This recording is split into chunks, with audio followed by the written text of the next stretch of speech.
Thanks for staying with us. We're still discussing Nigerian political dynasties, and the numbers are still on your screen for you to call: 081 764 1679, 090 241 163 440.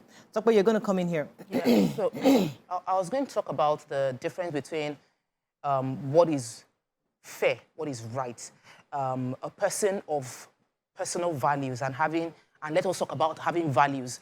Let's talk about the fact that a lot of our political class and the appointment that comes to their family members and children is obviously conflict of interest. There's a conflict of interest there in that you know that there's going to be personal benefits to you by the appointment, or you are rewarding someone for their personal benefits to you pre-campaign by giving their children or their ward an appointment.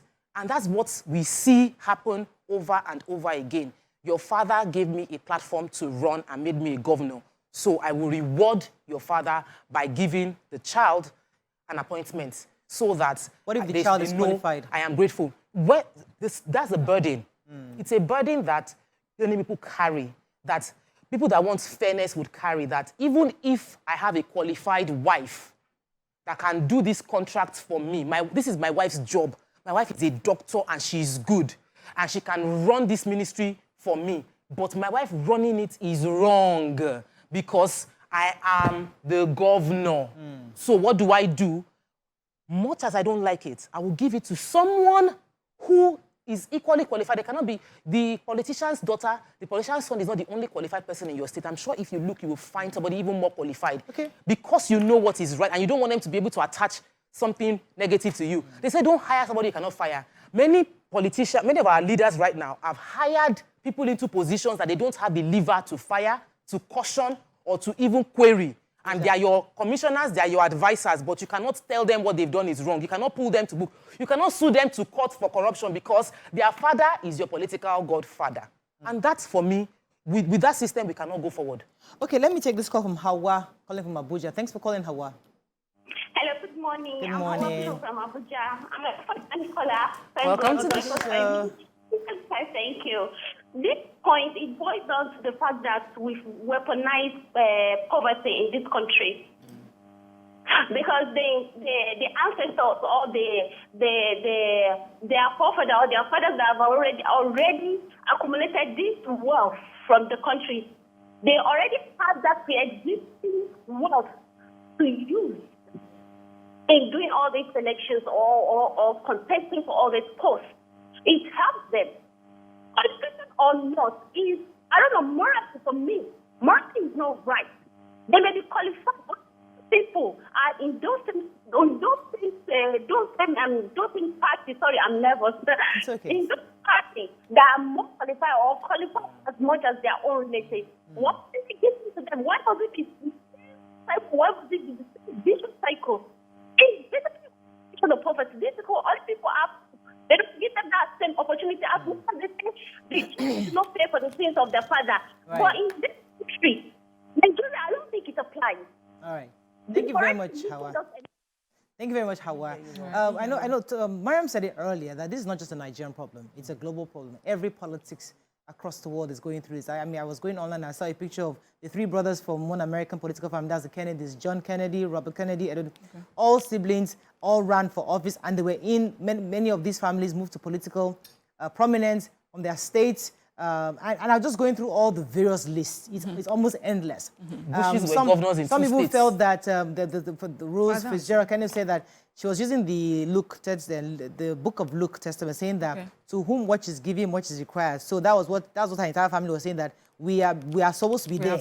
We have shown capacity and we can continue to show capacity. So it's not a Nigerian thing. However, it's difficult for us to understand the dynamics surrounding how they are engaged. So again, there are people who will say that their fathers struggled for the democracy we're enjoying. There are some fathers that are human rights. Someone like me, let's just say, for example, Gani Fayemi's son is a lawyer, for example, and he's a son. And maybe his father never became an attorney general or something. And the government felt that you have the capacity to be the attorney general of our nation. Be the attorney general. So that again is based on the fact that his fathers antecedents as giving him that opportunity. Just like another person who doesn't have any connections, is equally qualified, but the government will say, I'd rather go with Gani Fayemi because they feel that he has that kind of antecedent. So do we then say that, do we then think that it's a bad thing for us to have such engagements? You know, you were talking about burden. I think the burden of having a name falls on whether you get, you know, there's a burden on however it plays. So there's a burden of, I know I'm qualified, I know I've worked for this office, but I'll always be doubted because of the name that I have. And unless someone has the opportunity to meet me one-on-one or who has worked with me, will be able to say, this has nothing to do with the name, or because, you know. And then there are some people that we know that they are there and they are enjoying the perks of having a name. Yeah. So it works both ways. We have people who, what we want right now is, no matter what your name is, at whatever level, if you're running for office or political office, at the party level, there should be checks and balances. Because at the party level, there are people who do not come from any family names, who are making the same contributions towards the party, that will be able to check a name. Yeah. Like, okay, you're putting this person forward. What has he done for the party? Right. How is he qualified? I've been here. So if the party does not check that person, then the party is to blame. If the party does not check nepotism, the party is to blame. Yeah. That means the party is willing to put that person on the ballot. If the party now goes ahead where Nigerians have to vote for that person, and you vote for the person only based on name, we even have our own factors here. We have voted people based on religion. It's our religion from our place. We have voted people based on ethnicity. This is our son. This is the son of the soil. Yeah. You know, there's just so many things with politics. Yes. With politics, it's never so clear-cut that is this really about qualifications or is this because of attachments, you know? Let me take this call. Tolagbe is in holding. Good morning, Tolagbe. You're live. Yeah, good morning. Thanks for calling. Go ahead, please. Yeah, I agree with Tope. It's not Oye Ojile. The way they are turning into in our country become Oye Ojile. Sometimes they shouldn't impose it on us because the way it is now, they are trying to impose it on the citizen, whereby them they have ruled before, they also want their children or their family to rule. It shouldn't look that way. They should give other people a chance to rule as well. In Nigeria is meant for everyone, not just a particular family or a particular people. Thank you. Thank you so much. All right, so... you just come in. I wanted to say something. You know, political dynasty in itself is not a problem in a mature democracy. In a mature democracy where there are checks and balance, where if you are found corrupt, even though your father was a former president, you will be impeached, a case will be made against you, you'll be indicted, and like there's a structure to ensure there is justice to people. If we are in that kind of mature democracy, there's nothing wrong with political dynasty. Because, you know, sometimes if my father is a politician and I have seen leadership at a very, very high level, I've seen sacrifice, I've seen the responsibility, I could have been groomed from that household to understand how to make decisions, how to relate with people. I should be coming in with the experience of 60 years that my father has served the country. That should give me an opportunity and leverage. But like I said, Nigerian democracy isn't mature enough. We don't have a strong check and balance system. We have many people that are corrupt, that there was even a clear corrupt case and a president told them to go. They were given, what do they call that stuff? Pardon. They were pardoned. Someone that there was a clear case against, then that person's child becomes a governor or becomes a politician. That for me, there is no coloration of qualification. You have a bad name. So that's why we should check them. So this is where we should check them. So a party now dares to bring that sort of person on their platform. So let's go back to you and I do? To the maturity part, which I'd like to talk about.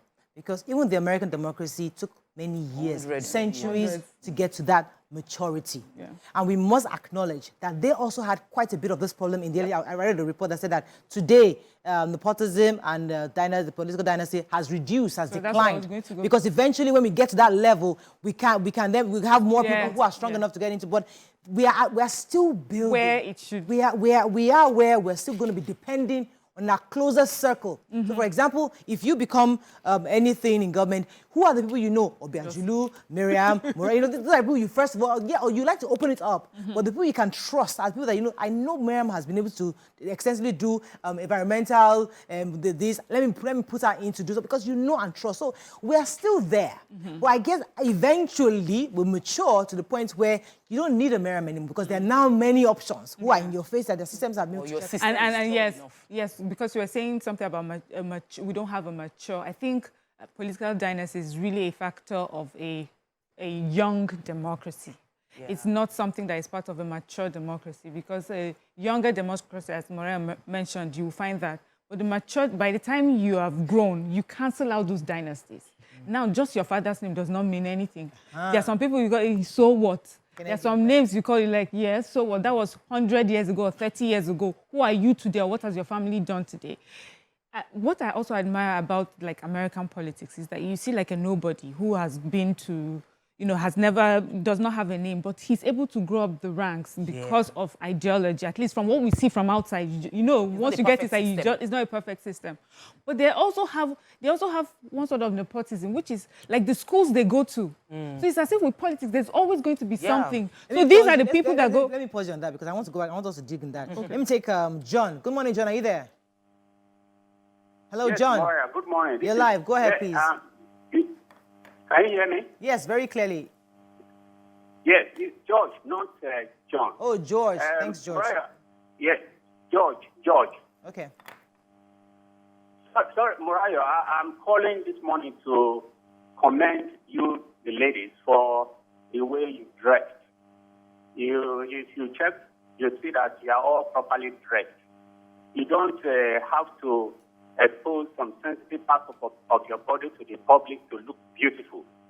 Your program, you are molding the conscience and the moral fiber of the society in this, our country.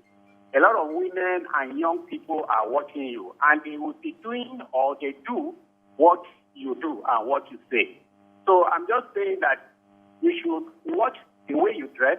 Let today's model become a standard. That's just what I have to say. Good morning. Thank you very much, George. It's your view, let it count. You're going to say something. You're talking about the schools they attend.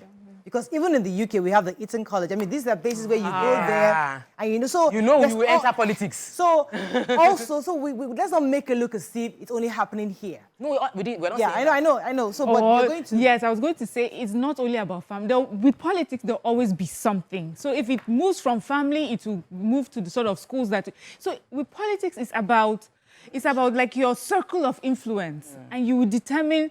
For now, as you said, because we're still growing, a lot of us have. In Nigeria especially, our circle of influence will always be ethnicity and religion. And then families. We will go to where is the school that you went to. These are the sort of schools that, the caliber of people that come out of these schools. Before you know it, hopefully one day, I don't know if politics will ever work out that way, that someone who is sitting in his house and Nigerians, for whatever reason, have heard the little thing he's doing in his village and decide, you know what, all Nigerians go and meet that person. The way politics works, you have to align yourself with something and with someone. And whether we like it or not, it has the coloration of this person is being pushed by a system, not necessarily for what they have done. Yeah. So that's why it will make it hard to call out a particular family or call out a particular group for what they're doing, because it is politics.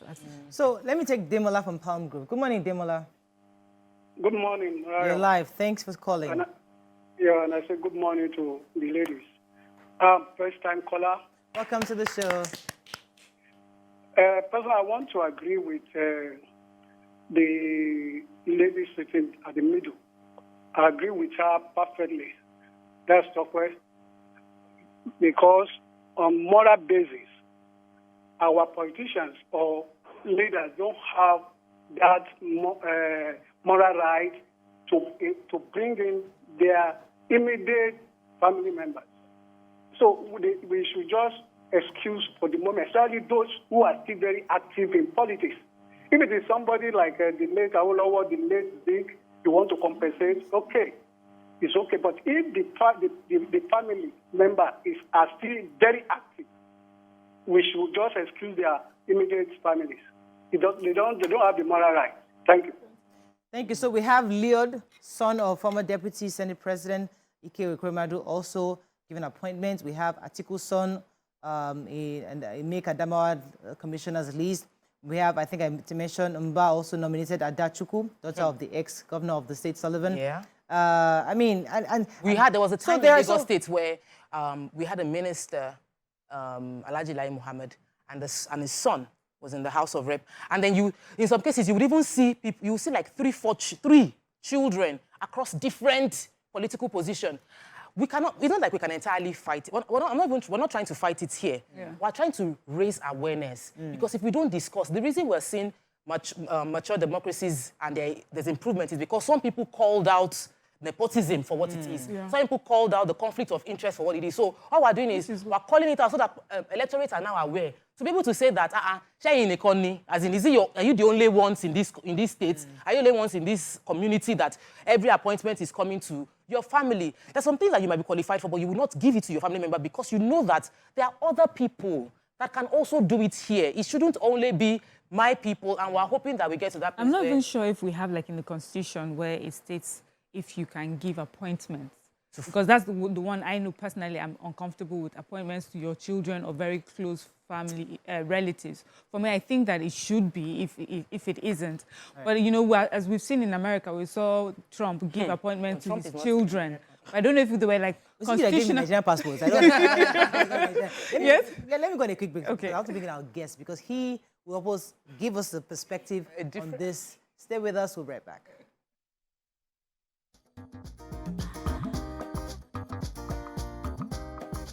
Stay tuned.